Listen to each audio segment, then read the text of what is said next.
Well, hello guys, how you doing? I just figured I would finish up the book today, Leprechaun in Late Winter, and I realize I'm in the car, but I wanted a nice quiet place for you, and I just wanted to finish it up so we can move on to the next one. So I will start at chapter 10, and we'll get going from here.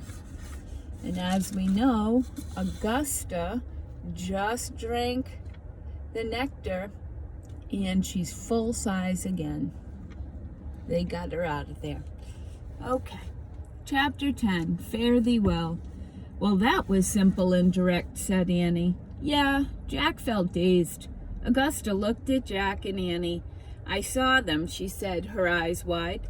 I finally saw the Shay. I really saw them. She burst out laughing. Her laughter was so full of joy that Jack and Annie started laughing too. I saw them, Augusta kept repeating.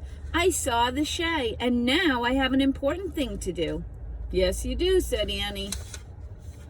I must learn the old language, and I must start gathering stories at once. That's what Queen Anne told me, said Augusta. I can't wait to visit the old storytellers. There's Mary Sheridan and Biddy Early, too. I'll start with Mary. Let's go see her right now. Hurry. Will you come with me? Hurry. Sure, said Annie, but just a second. She turned to Jack. What about Willie? Who's Willie? Said Augusta. A friend of ours, said Jack, looking around. He said he'd wait for us. But where was he going to wait? Willie. Willie, called Annie. I guess he's still somewhere on the other side of the river, said Jack. That's too bad, said Annie. Yeah, said Jack. Come, let us go see Mary now, said Augusta, grabbing Annie's hand and pulling her along. Jack looked around for Willie one last time. He was sad about not seeing the leprechaun again, but he was a little relieved, too. He knew they couldn't keep their part of the deal, teaching Willie how to play the magic whistle. Come on, Jack, cried Augusta. Jack followed the two girls through the wet meadow, over the stone wall, down the dirt lane, across the muddy field to Mary Sheridan's cottage. Mary, Mary, Augusta called. She dashed ahead of Jack and Annie. She didn't even stop to knock. She threw open the door to the cottage. Oh, she said, freezing in her tracks. Jack and Annie caught up with Augusta and looked inside. Mary was sitting in front of her fire. Next to her was a small man wearing a green jacket and a three-cornered red cap with a white feather. Willie, cried Annie. Annie and Jack hurried past Augusta into the cottage. You're here, said Jack. Of course, I said I'd wait for you, said the leprechaun. I see you found your dear friend and brought her home. Good work. Augusta stood in the doorway, gaping at Willie. Who are you? She asked. Name's Willie, just plain Willie, said the leprechaun. I usually leave before you visit Mary, but now that you've seen the Shay, I suppose there's no point in hiding from you anymore. Are you real? Said Augusta.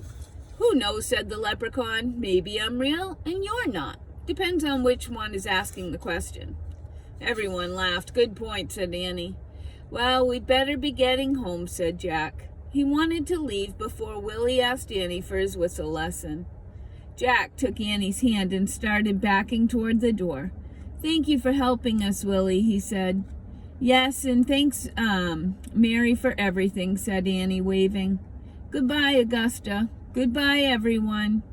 Wait just a minute, my friend, said Willie. Uh-oh, thought Jack. Have you forgotten our deal, said Willie. My fingers are itching to make beautiful music for Mary. Well, you see, there's a problem with that. A frown crossed Willie's face. A problem, he said. How could there be a problem? Find your friend, teach Willie to play the whistle. Doesn't get any simpler than that. Right, said Jack. So what's the problem? Asked Willie. Well, the whistle. Jack didn't know how to finish. I'll answer that question, said Annie. Willie, I'm going to be simple and direct and honest with you. Yes, said the leprechaun. Merlin, the magician, gave us the whistle to help us on our mission, said Annie. The whistle is magic, and the magic only works once. Without the magic, I don't really know how to play, so I can't teach you." "There you have it." "Ah," said Willie. He looked at the floor and shook his head. "Then I'm afraid I'm going to have to turn you both into chipmunks." "What?" said Jack. Willie burst out laughing. "Joking, only joking," he said. "Merlin, you should have told me you were friends with Merlin in the first place." "Do you know Merlin?" asked Jack. "Oh, yes, we spent a great deal of time together. Must be about 800 years ago now," said Willie. "How is he?" "He's happy," said Annie. "Good." Willie turned back to Mary and Augusta. "I first met the master magician on the Isle of Merlin in the Irish Sea. He..." Wait, please, Willie," said Augusta. "Mary, do you have a pen and paper?" "No, my dear, I'm afraid I don't," said Mary. "I can help," said Jack. He took his pencil and small notebook out of his pocket. He tore some clean pages out of the notebook. Then he gave the pencil and pages to Augusta. "There," he said. "Oh, thank you, Jack. Continue, please." "Well," said Willie, "Merlin was only a few centuries old then, and I was a mere lad." As Willie told his story, Augusta began to write.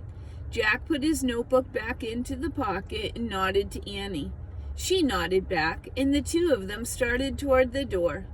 Just as about they were ready to leave, Annie called out to the others. "Bye. We have to go home now," said Jack. "Trip lightly," said Willie. "Thank you for everything," said Augusta. "1 and 20 fare thee well," said Mary. "Same to you guys," said Jack. Then he and Annie slipped out of the cottage. The rain was pouring again and the wind was blowing hard. "I think we've inspired Augusta," said Annie. "Yep, we accomplished our mission," said Jack. "Now let's get out of here." He couldn't wait to go home and get warm and dry. Jack and Annie ran against the wind. They climbed over the stone wall, then hurried down the lane, slipping and sliding in the muck. They ran across the soaked field. By the time they arrived at the rope ladder, their clothes were caked with mud. Jack and Annie climbed into the treehouse. Annie found the Pennsylvania book in the corner. As rain blew through the window, she pointed to a picture of the Frog Creek woods. "I wish we could go there," said Annie. The wind blew harder. The treehouse started to spin. It spun faster and faster. Then everything was still, absolutely still. Chapter 11, Lady Gregory. "Ah, sunshine," said Jack. He closed his eyes and felt the sunshine streaming through the treehouse window. "And clean, dry clothes," murmured Annie. She placed the Pennsylvania book back in the corner. Jack took the magic whistle out of his pocket and placed it next to the book. "There, let's go home now," he said. "I want to look on the internet for information about Augusta." He started down the rope ladder. "Great idea," said Annie, following Jack. "We can find out what happened to her." Jack and Annie ran through the chilly Frog Creek woods. They crossed the street and hurried up the sparkling sidewalk to their yard. They tramped over old snow up to their porch. Annie opened the front door and led the way inside. "Hi," Jack called. "We're back." "Hi there," Mom called from the kitchen. "Did you have a nice break?" "Oh, yes, we did," said Annie. "Good. Go back to your homework now," said their mom, "so you can finish in time to go to the theater." "Okay," called Annie. She went to the computer desk and sat down. "What should I type?" she asked Jack. Jack pulled up a chair and sat beside her. "Well, we don't know her last name," he said, "so try Galway, Augusta, and Irish stories." Annie typed these words into the keyboard, then hit enter. There were lots of choices and different websites. Annie clicked on the first one. On the screen was a black and white photograph of the woman. The caption under it said, "Lady Augusta Gregory." "Look, it's her," said Annie. The woman on the screen was middle-aged, but she still looked like Augusta.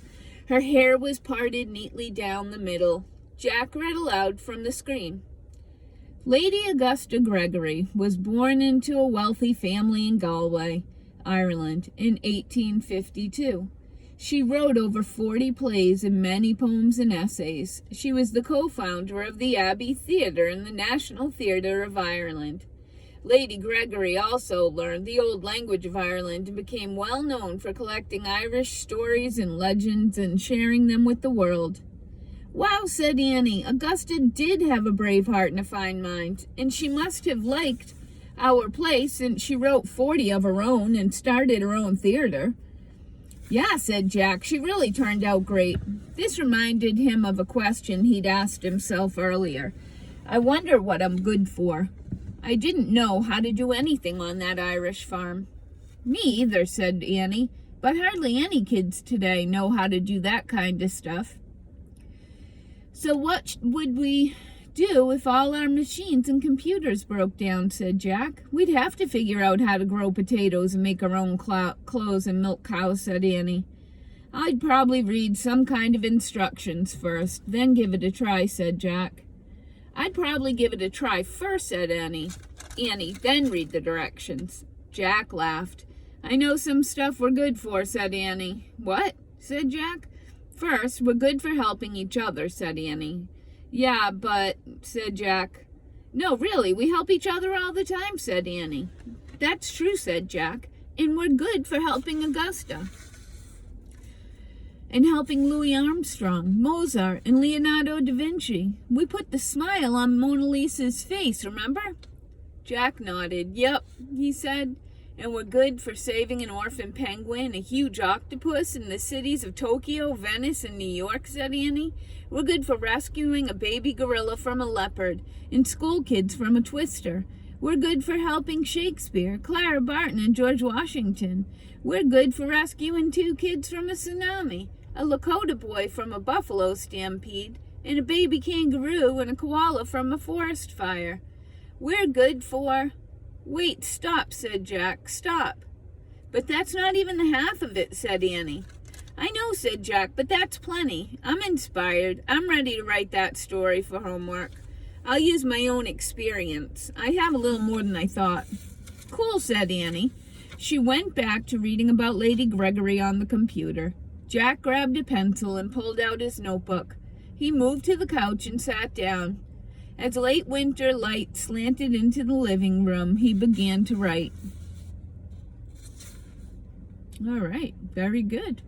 And that's the end of the story. And I will keep reading and keep moving along.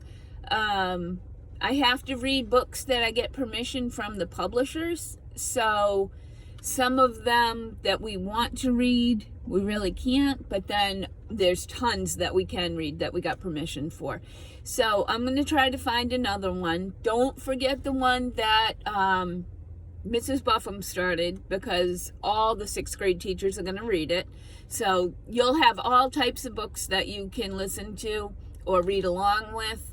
I know not everybody has the books themselves because we're locked in. So definitely listen to the books just for fun. And we're also going to put new projects on Google Classroom and on that website, the YouTube website, and I'll definitely put the link on. We're going to keep doing Zoom. We have lots to do. And if you have ideas, you want us to even do a craft for fun or a book club, I'd love to do a book club. Anything you want to do, we'll do. So just let us know. You can shoot us an email and we'll respond. All right. Well, it was nice reading this book to you, and I want you to have a great day. Bye-bye.